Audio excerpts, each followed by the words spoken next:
Ngayon guys, nakuha ko na ang sapatos na pinapakuha ng ating kaibigan na si Tatay Nisyuto.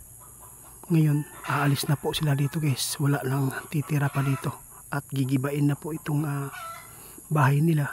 Dahil po, meron pong nakapagtanim ng mga gulay dito ay hindi po magandang mga ugali. Kaya lisanin na po nila dito guys. Kung sino man ang hindi pa nakapanood ng sapatos ng duwende, ito po ay legit na binigay po sa atin. Kinuha ko na po. Binalikan ko lang ngayon kasi gusto kong tingnan yung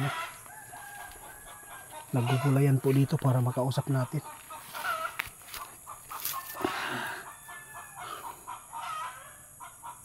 Ito na po guys. Ito po yung nakuha natin sa punso nila kaibigan natin Duwending Ninyo. Ito po yung pinapakuha ni tatay.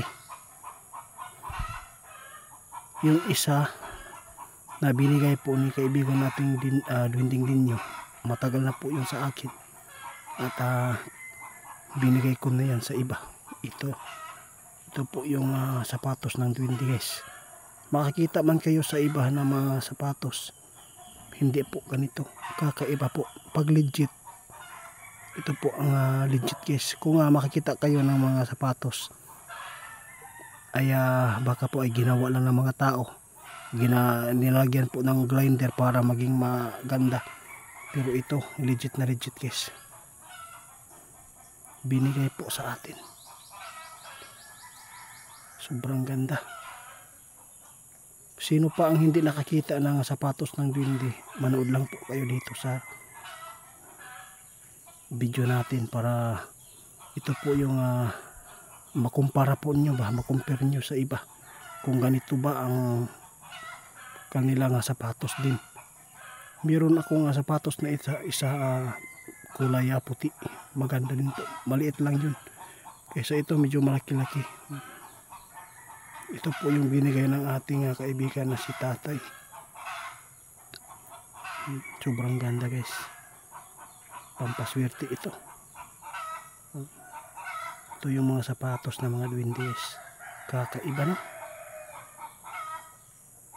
Baka meron kayong makikita sa punso kapag ganito, kunin nyo na.